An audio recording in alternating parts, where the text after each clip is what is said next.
Chapitre 18. Une amie nous quitte. On s'est posé sur la base de Crazyfield après la tombée de la nuit.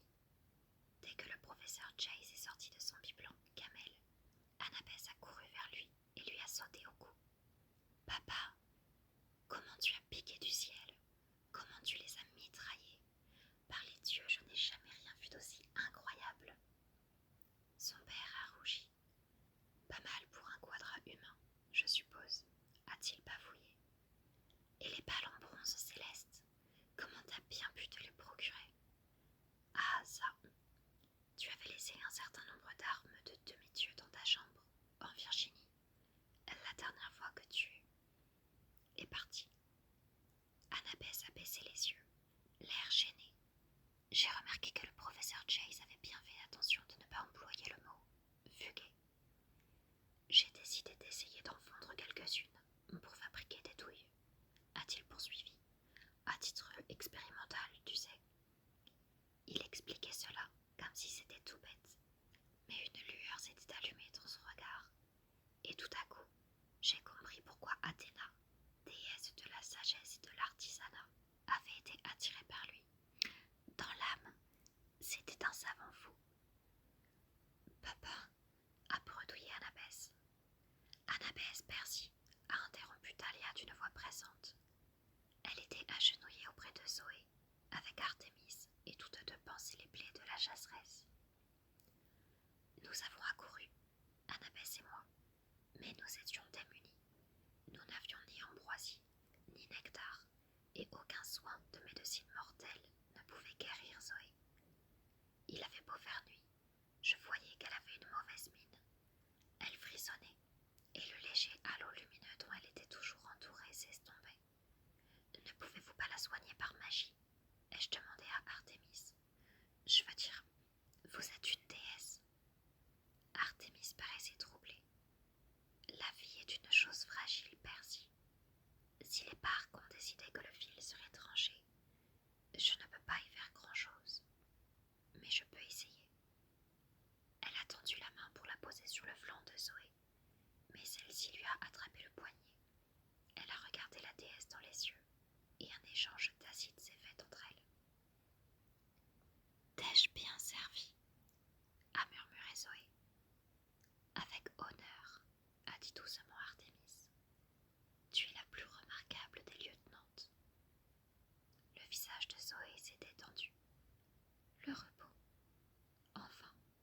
« Je peux essayer de guérir le poison, ma vaillante chasseresse. » À ce moment-là, j'ai compris que ce n'était pas seulement le poison qui l'a tué. C'était le coup fatal porté par son père. Dès le début, Zoé savait que la prophétie de l'oracle la concernait, qu'elle mourrait de la main d'un proche. Elle s'était quand même lancée dans la quête.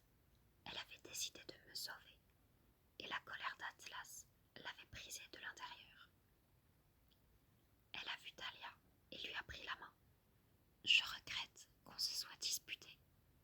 On aurait pu être sœurs. »« C'est ma faute, » a dit Thalia qui clignait très fort des yeux. « Tu avais raison pour Luc, pour les héros, pour les hommes, raison sur toute la ligne. »« Peut-être pas tous les hommes, » a murmuré Zoé. Elle m'a souri faiblement. « Tu as toujours l'épée, Percy. » J'étais incapable de parler, mais j'ai sorti Turbulence, qui était sous sa forme de stylobie, de ma poche, et je l'ai mise dans la main de Zoé. Elle l'a serrée avec satisfaction. « Tu as dit la vérité, Percy Jackson. Tu n'es pas du tout comme Héraclès. Je suis honorée que cette épée soit ton arme de combat. » Un violent frisson l'a parcouru. « Zoé, ai-je dit, les étoiles. Je vois les étoiles de nouveau, ma reine. » Une larme a coulé sur la joue d'Artémis. « Oui, ma vaillante. Elles sont très belles ce soir. »« Les étoiles, » a répété Zoé. Elle a rivé les yeux sur le ciel nocturne, et elle n'a plus bougé. Thalia a baissé la tête. Annabeth a ravalé un sanglot, et son père a posé les mains sur ses épaules. J'ai observé Artémis. La déesse a placé la main au-dessus de la bouche de Zoé, puis dit quelques paroles en grec ancien. Une volute de fumée argentée s'est échappée des lèvres de Zoé, et Artémis l'a recueillie dans le creux de sa paume. Alors, dans un ultime scintillement, le corps de Zoé a disparu. Artémis s'est levée, a prononcé une sorte de bénédiction soufflée dans le creux de sa main et envoyé voler la poussière d'argent dans le ciel. Elle a étincelé en s'élevant dans l'air, puis s'est dissipée. Au début, je n'ai remarqué aucun changement, mais Annabeth a laissé échapper un hoquet de surprise. En levant les yeux, je me suis aperçue que les étoiles brillaient d'un éclat plus vif qu'avant. Elles formaient un dessin que je n'avais jamais vu. Une constellation étincelante qui ressemblait beaucoup à une silhouette de fille. Une fille qui courait dans le ciel, armée d'un arc. Que le monde t'honore, ma chasseresse, a dit Artémis. Vis à jamais dans les étoiles. Les au revoir ont été difficiles. Les au revoir ont été difficiles. Le tonnerre et la foudre faisaient toujours rage au-dessus du mont d'Amalbé. Vers le nord, Artémis était tellement bouleversée qu'elle crépitait d'étincelles argentées, ce qui m'inquiétait, car si elle perdait le contrôle brusquement et apparaissait sous sa forme pleinement divine, nous serions désintégrés du simple fait de l'avoir vue. Je dois me rendre à l'Olympe immédiatement, a dit la déesse. Je ne peux pas vous emmener, mais je vais vous envoyer de l'aide. Artémis a posé sa main sur l'épaule d'Annabeth. Tu es d'un courage incommensurable, ma fille. Ta décision sera la bonne.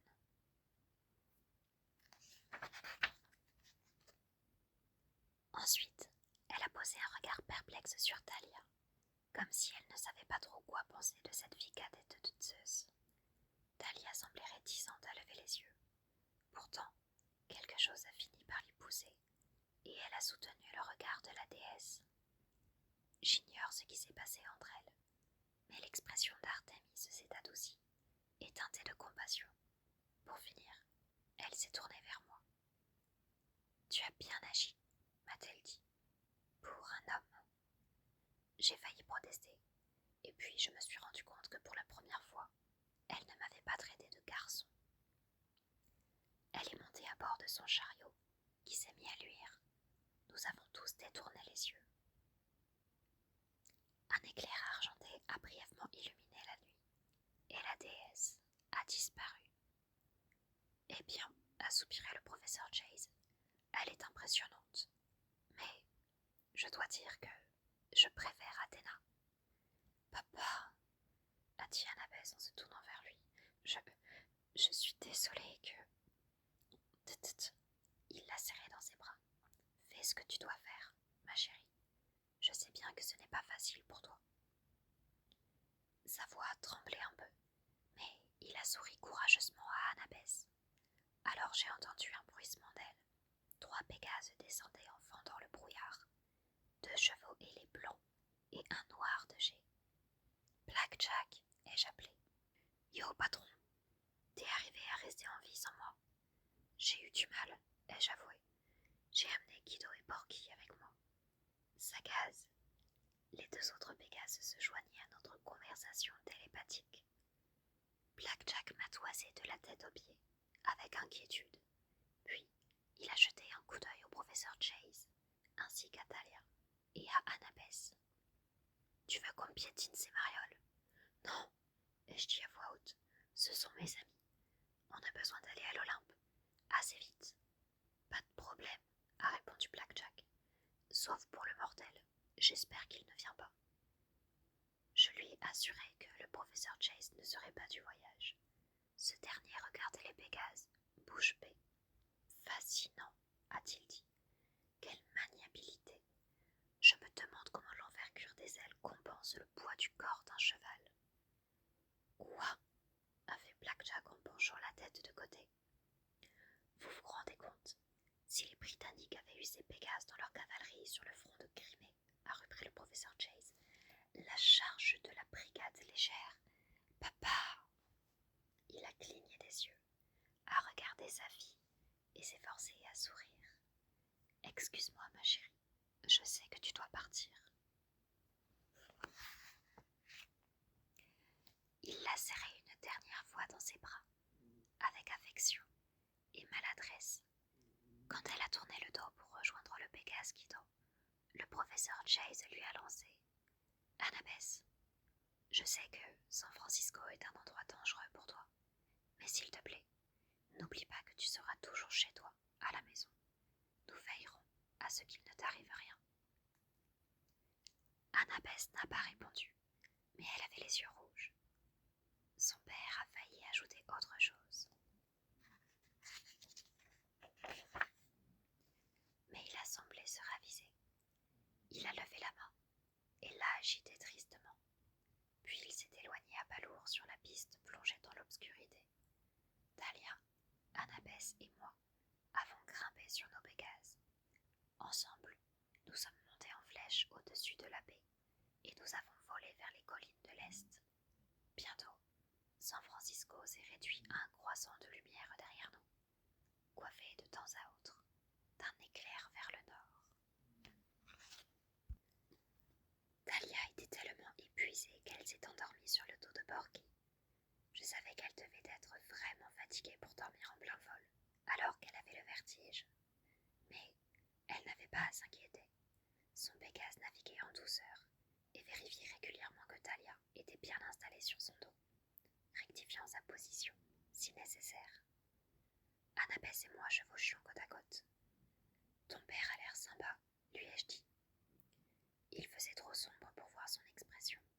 Elle s'est retournée, bien que nous ayons déjà laissé la Californie loin derrière nous. Ouais, sans doute, mais on se dispute depuis tellement d'années.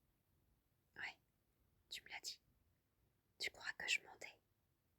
Il y avait une pointe de provocation dans sa voix, mais pas très prononcée. C'était plutôt comme si elle se posait la question à elle-même. Je n'ai pas dit que tu mentais, c'est juste que il a l'air sympa. Et ta belle-mère aussi. Peut-être qu'ils se sont améliorés depuis la dernière fois où tu les as vus. Elle a hésité. N'empêche qu'ils habitent à San Francisco, Percy. Je ne peux pas vivre si loin de la colonie. Je ne voulais pas poser la question suivante. J'avais peur de la réponse, mais je l'ai posée quand même. Alors, qu'est-ce que tu vas faire maintenant? On a survolé une ville qui dessinait un îlot de lumière dans l'obscurité. Elle a disparu à toute vitesse derrière nous, comme si nous étions en avion. Je ne sais pas, a-t-elle avoué. Mais merci de m'avoir sauvée. Eh, y a pas de quoi, on est amis. Tu ne croyais pas que j'étais morte? Je ne l'ai pas cru une seule seconde. Elle a hésité avant d'ajouter. Luc non plus, tu sais. Il n'est pas mort. Je l'ai dévisagée en me demandant si elle commençait à craquer sous l'effet du stress. Annabeth, cette chute était terrible. Il est impossible. Il n'est pas mort. Je le sais.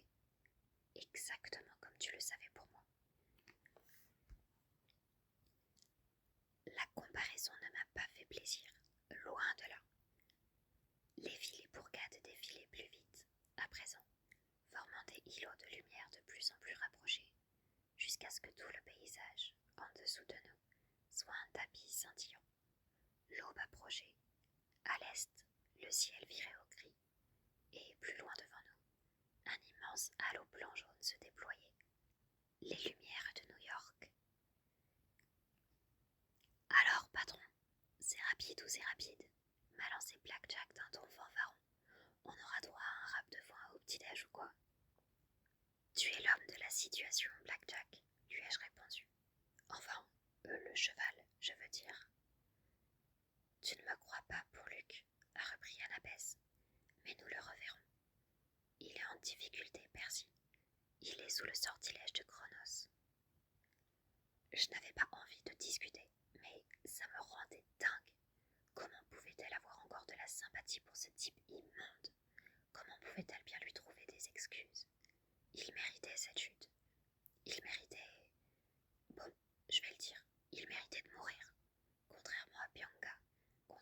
Zoé. Luc ne pouvait pas être vivant. Ce serait trop injuste. Voilà. C'était la voix de Talia. Elle s'était réveillée et pointait du doigt Manhattan, qui entrait dans notre champ de vision à la vitesse grand V. C'est commencé. Qu'est-ce qui est commencé? Ai-je demandé. J'ai alors suivi son doigt du regard. Haut dans le ciel, suspendu au-dessus de l'Empire State Building, l'Olympe formait son propre îlot de lumière, montagne flottante, illuminée par des flambeaux et des brasiers roses, dont le palais de marbre blanc scintillait au petit jour. Le solstice d'hiver, a dit Talia.